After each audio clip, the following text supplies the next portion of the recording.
There it is. It's out of the carport. And the absolutely sad looking Lotus Esprit, but I still think it looks pretty. There should be nothing holding, besides a few 4-finger type bolts, there shouldn't be anything holding the body onto the frame or the chassis anymore. So I should be ready to take it off, split the two, and then yeah, get the glass removed. Windshield's broken. Knew that was going to happen. It was all delaminated, and this stuff is so dry. I just said I'm buying a new windshield and stuck a knife under it, and as soon as I did it, it cracked. So yeah, I'll remove that and then we'll go from there. My tractor died, so I had to use the Mahindra retriever to move this bad boy around. I will say this much, the steering wheel is disconnected, so the only way I can turn it is by manually turning the tires, and you'd be surprised. Those tires are pretty easy to turn. I could see why Lotus didn't feel the need for power steering, because if you can turn them by hand, once you have the leverage on a steering wheel, you should certainly be able to turn it. So yeah, body's got to come off, totally get cleaned up and painted. And while that's off, the chassis will start getting work done on the brakes, the shocks, everything, all the lines. So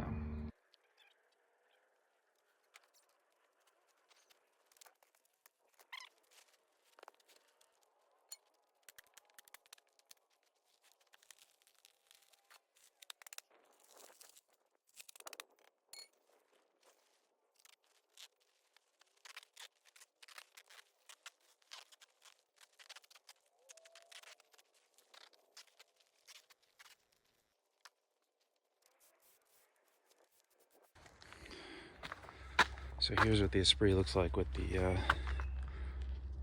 windshield out. You can see obviously much better access to speakers. Any of these screws, this dash, this covering will come off. Obviously this is not going to get recovered until just prior to putting the windshield back in, but it gives me access to all this up here. So I have a new windshield coming Thursday. And it's basically going to remain in my house, in my office, against a wall where no one could bump into it. I don't want to break it. It was not inexpensive, so I only want to replace a windshield once. Let's see, what else do we have? All these wiring harnesses I still want to get out. Most of them have been numbered, and I have them on video with regards to where they go and where they run. Once the wiring harnesses come out, then I can strip down all the rest of this carpeting material and foam padding, and remove the back bumper. That still has to come off. The back bumper is still attached. That's got to be stripped, including the lights, the tail lights. And then it's just going to be looking over the car one more time to really determine, is there any portion of it that still needs to come off before it goes to paint. I don't think I want to paint it until the engine is back, mounted on a refurbished, rebuilt chassis, new wheel bearings, new brakes, all that stuff. I want it 100% ready to go, so we just drop the body on it, and there's no regrets about having to lift it back off again. So that's the plan. Don't know what that time frame is going to look like, but yeah, it's going to take a bit of time. Anyways, I'll be really happy to get rid of the 2 colors, the 3 colors, black, red, and yellow. Red and yellow do not go good together. Anywhere you see red, I think it'll get painted yellow. And inside the cab, the passenger compartment, I think the whole thing will just get painted black. Probably, that's what I'm leaning towards. But all right, take a look at these wiring harnesses and see what I can remove.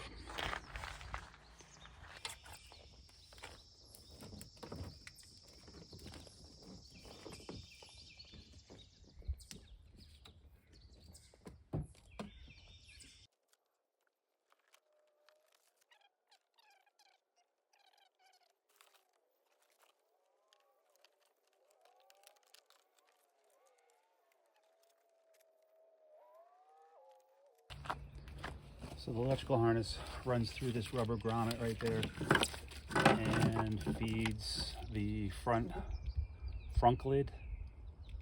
These two, which I think run to the slave or clutch master cylinder, one of those. These are for the, I believe, braking and clutch, and then the horn itself, which I didn't think was a factory item, but it certainly looks like one. And how on earth you get that through? Because it looks like it's a sealed unit.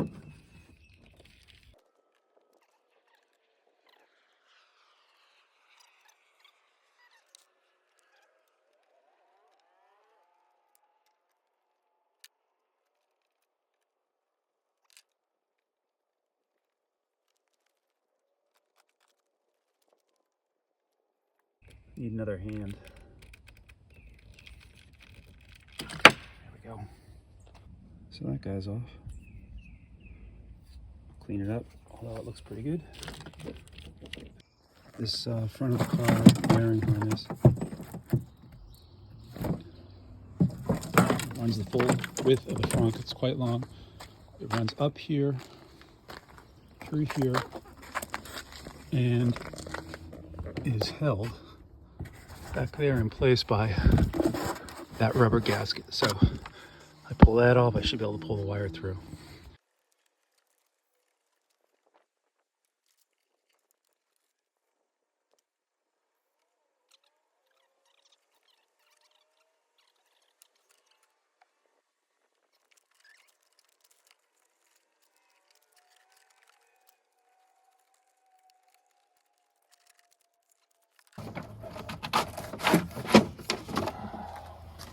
There we go. This is the wiring harness. This edge, this end connects here, runs through this fender well, and then provides all the power to the frunk. I've attached a string to it, so pulling it through again should be relatively straightforward. I don't know what that thing in there is, but it's disconnected. And what I want to do is make every attempt to save the plastic clips that hold the harness to the body. 1, 2, 3, 4 of them.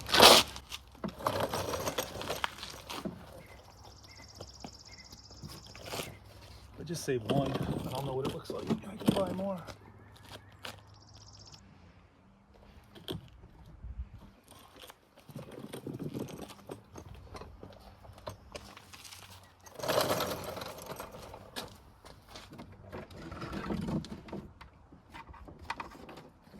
There we go. Whatever this thing is out.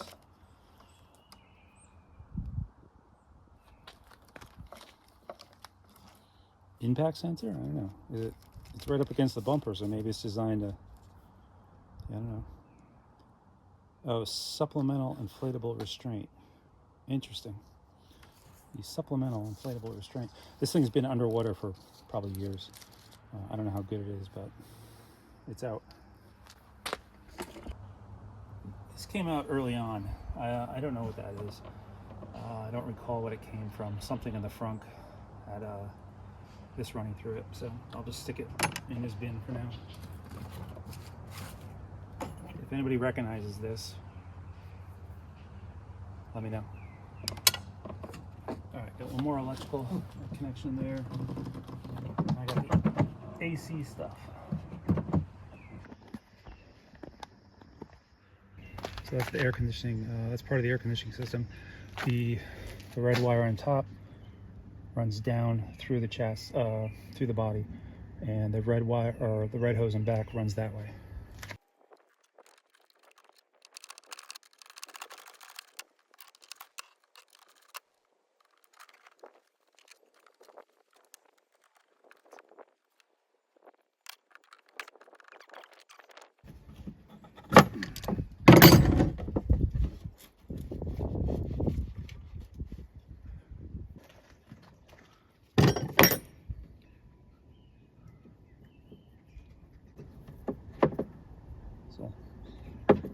help run the new line through it, make it easy.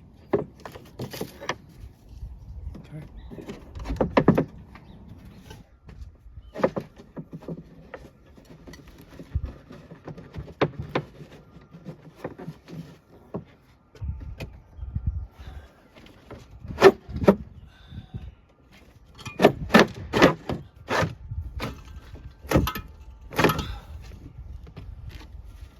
There we go.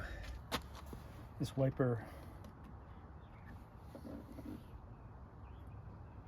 the pump for the spray nozzles, there's 3 bolts holding it in, right here, and this one. And this one I can't, is the head on the other side is stripped out.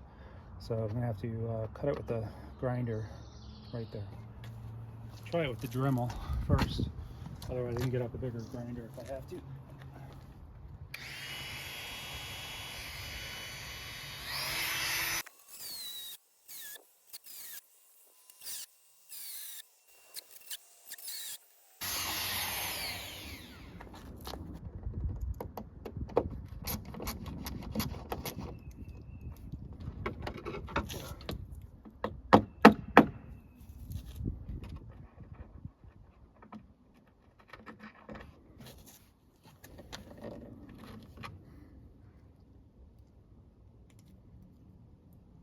So the bracket that holds the wiper arm over there in place, these 2 screws on the top, each have 2 shims on both sides of them to probably keep this plate off of the deck. Yeah, but that's that.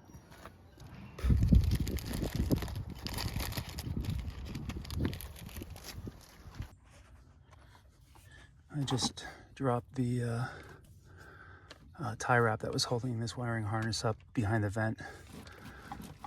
So just the protrusions that go through the frunk, and then its connectors over there. And I don't know if you can see this, but I've got a little bit of water on the floor, which really bums me out because all this wiring was under the dash and never got wet from this car being open for like 1.5 years to the elements. And then I take it home and pull it out of my carport because I put the Evora in there. I pulled it out of my carport and I covered it last night, but it poured and water got in. And this Pectron, which I don't even know what that does, it's this thing was sitting in a puddle. I don't know if it got in, but yeah, I feel like an idiot for that. I don't know what that is. GM Keykert, but that goes on this harness as well. So this harness, can't even see them. So this relay, when you're looking at the side of it, you got the multi-white one attached there, the all-black one attached there, the heavy duty wire attached to that stud, and then the thick white and the small white attached to that lug, and that gets unclipped, and then the wire should feed through.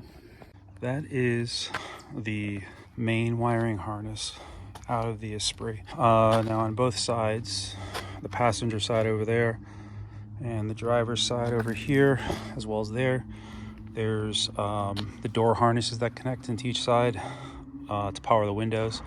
Those are still in the car.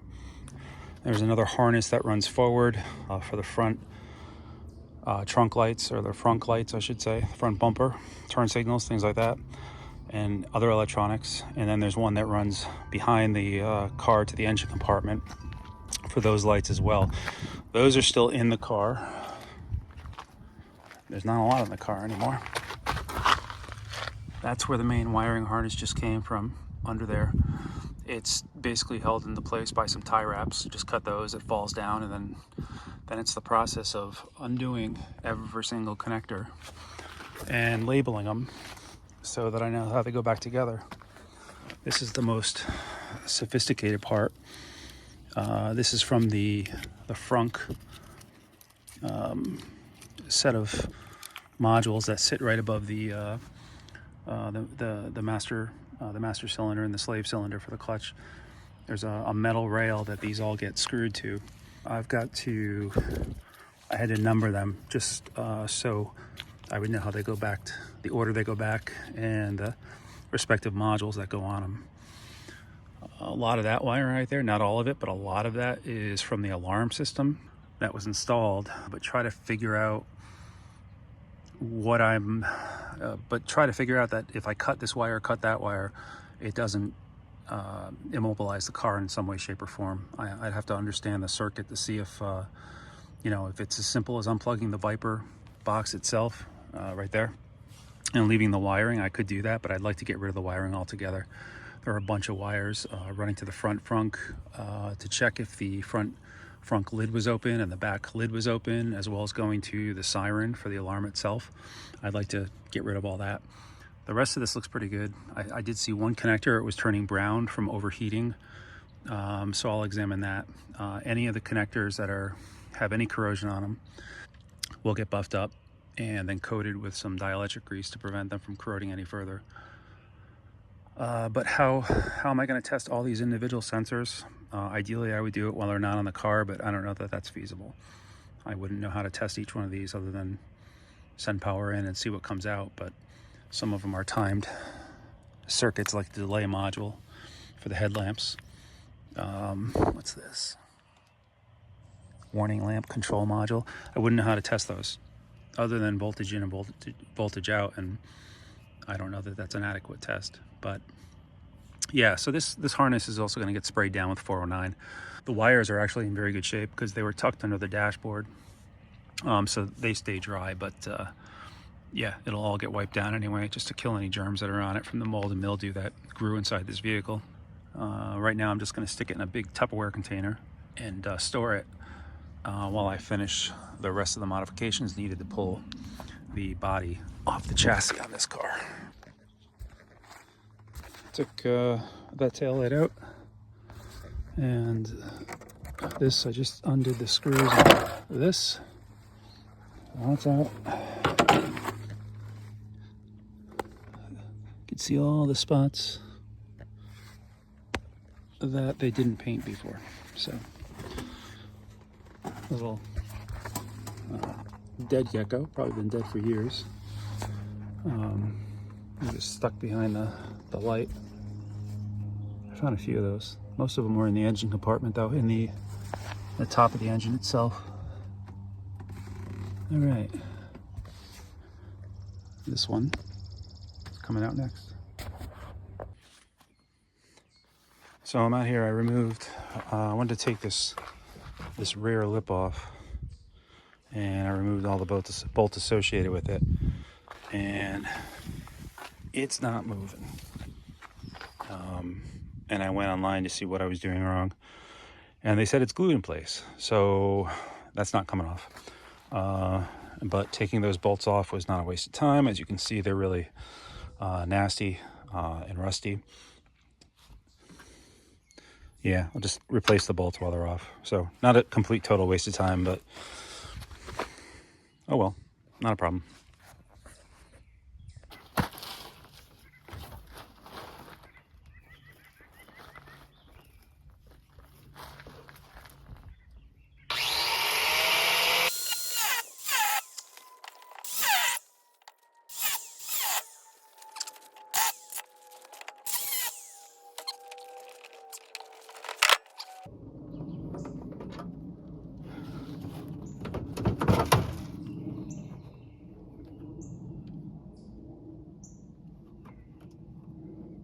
I don't want this hanging down.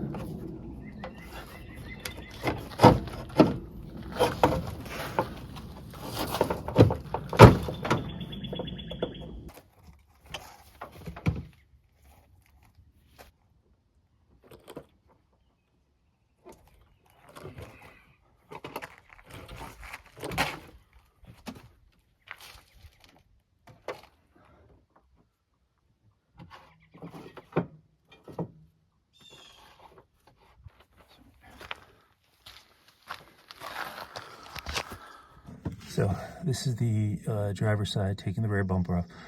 You could see those two rowel nuts right there. One still has the front one still has the bolt in it because I cut the head off. So I do have to remove that. But when I turned them, they both were hard to turn and they turned freely. And it was because I was turning the rowel nut with the bolt. So those are meant to be captive. And probably at one point in time when the car was relatively new, you could get under there and just throw a 13 millimeter wrench on it. And I'm willing to bet it turned just fine and left. But right now the bolts and the nuts are fused. So yeah, they have to be refused anyway. And then on this side, I have to try this side, but you don't have access to those. The battery would be in here. And what they did is they glassed a little shelf there to allow you to put the battery on it. I guess that's what's going on there. The problem is the rowel nut that I have to get access to is under this. So I will attempt to loosen the bolts. Hopefully they used enough fiberglass so that it's really glued and it won't turn. But if I can't get it off, I'll cut those bolt heads off. And then what I'll have to do is cut this panel open and throw a regular nut on the other side of it when I go to reassemble it. So fingers crossed that the rowel nut is fused well enough that when I turn the bolt, 33-year-old bolt, that it breaks free and doesn't turn the rowel nut at the same time. Hopefully it doesn't turn as one piece and I can reuse it. So fingers crossed, here we go.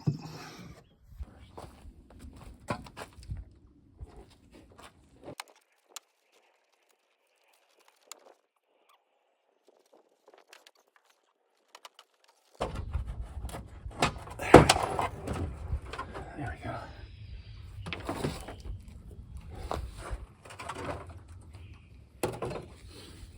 Lotus Esprit.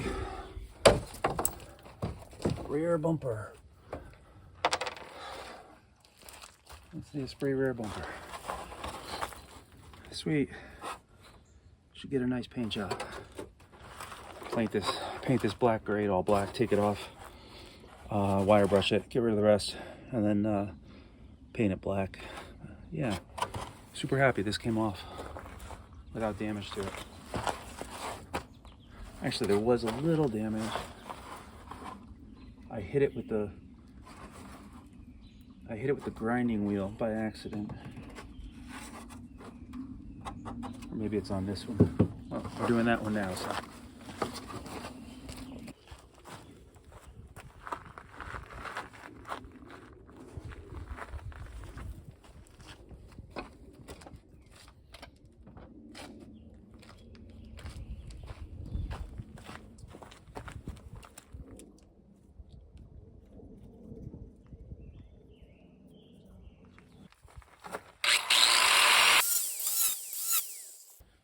Why you need to wear gloves with a grinder.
All right, there we go. Bumper's off.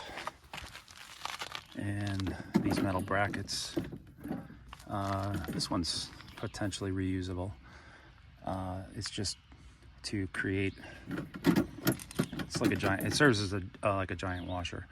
The one down there on the bottom side where there was water resting against it, yeah, that one's getting replaced.